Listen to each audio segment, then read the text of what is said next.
محترم ناظرین، میں آپ کو اپنے channel history T V S پہ خوش آمدید کہتا ہوں۔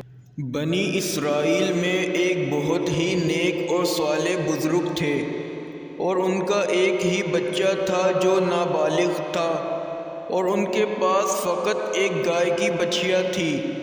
ان بزرگ نے اپنی وفات کے قریب اس بچھیا کو جنگل میں لے جا کر ایک جھاڑی کے پاس یہ کہہ کر چھوڑ دیا کہ یا اللہ، میں اس بچیا کو اس وقت تک تیری امانت میں دیتا ہوں کہ میرا بچہ بالغ ہو جائے۔ اس کے بعد ان بزرگ کی وفات ہو گئی، اور بچیا چند دنوں میں بڑی ہو کر درمیانی عمر کی ہو گئی، اور بچہ جوان ہو کر اپنی ماں کا بہت ہی فرما بردار اور انتہائی نیکوکار ہوا۔ اس نے اپنی رات کو 3 حصوں میں تقسیم کر رکھا تھا۔ ایک حصے میں سوتا تھا، اور ایک حصے میں عبادت کرتا تھا، اور ایک حصے میں اپنی ماں کی خدمت کرتا تھا، اور روزانہ صبح کو جنگل سے لکڑیاں کاٹ کر لاتا اور ان کو فروخت کر کے 1/3 رقم صدقہ کر دیتا، اور 1/3 اپنی ذات پر خرچ کرتا، اور 1/3 رقم اپنی والدہ کو دے دیتا۔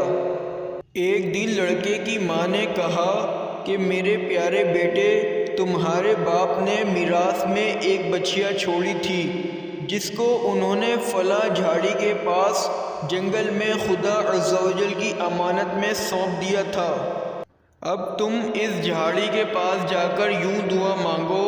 کہ اے حضرت ابراہیم و حضرت اسماعیل و حضرت اسحاق علیہم السلام کے خدا، تو میرے باپ کی سونپی ہوئی امانت مجھے واپس دے دے، اور اس بچیا کی نشانی یہ ہے کہ وہ پیلے رنگ کی ہے، اور اس کی کھال اس طرح چمک رہی ہوگی کہ گویا سورج کی کرنیں اس میں سے نکل رہی ہیں۔ یہ سن کر لڑکا جنگل میں اس جھاڑی کے پاس گیا اور دعا مانگی تو فوراً ہی وہ گائے دوڑتی ہوئی آ کر اس کے پاس کھڑی ہو گئی۔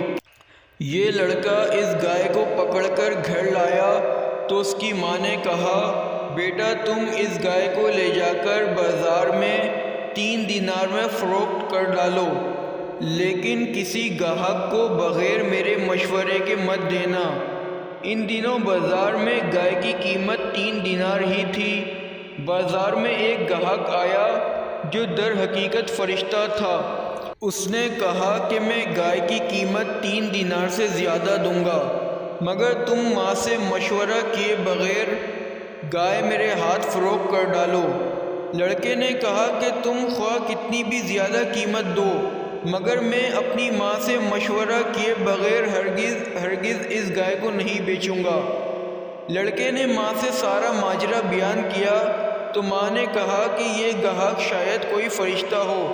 تو اے بیٹا تم اس سے مشورہ کرو کہ ہم اس گائے کو ابھی فروخت کریں یا نہ کریں۔ چنانچہ اس لڑکے نے بازار میں جب اس گاہک سے مشورہ کیا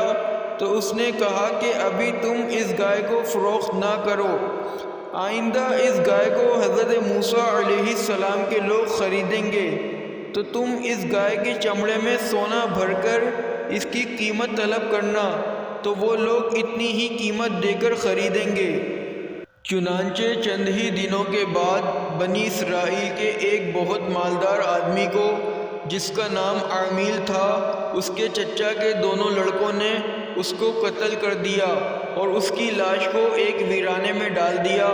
صبح کو قاتل کی تلاش شروع ہوئی، مگر جب کوئی سراغ نہ ملا تو کچھ لوگ حضرت موسیٰ علیہ السلام کی خدمت میں حاضر ہوئے اور قاتل کا پتہ پوچھا تو آپ نے فرمایا کہ تم لوگ ایک گائے ذبح کرو اور اس کی زبان یا دم کی ہڈی سے لاش کو مارو، تو وہ زندہ ہو کر خود ہی اپنے قاتل کا نام بتا دے گا۔ یہ سن کر بنی اسرائیل نے گائے کے رنگ، اس کی عمر وغیرہ کے بارے میں بحث و قریت شروع کر دی،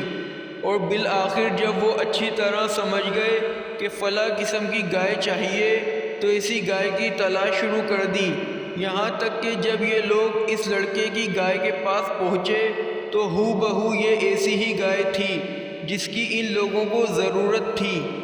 چنانچہ ان لوگوں نے گائے کو اس کے چمڑے میں سونا بھر کے خریدا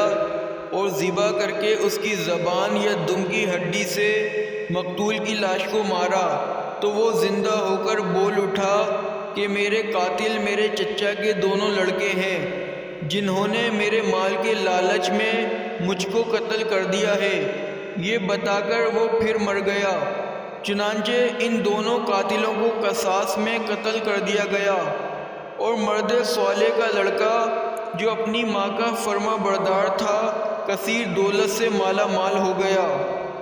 خدا کے نیک بندوں کے چھوڑے ہوئے مال میں بڑی خیر و برکت ہوتی ہے۔ دیکھ لو کہ اس مرد صالح نے صرف ایک بچیا چھوڑ کر وفات پائی تھی، مگر اللہ تعالیٰ نے اس میں اتنی برکت عطا فرمائی کہ ان کے وارثوں کو ایک بچیا کے ذریعے بے شمار دولت مل گئی۔ اگر آپ کو یہ ویڈیو پسند آئی تو اسے لائک کریں، شیئر کریں اور سبسکرائب کریں۔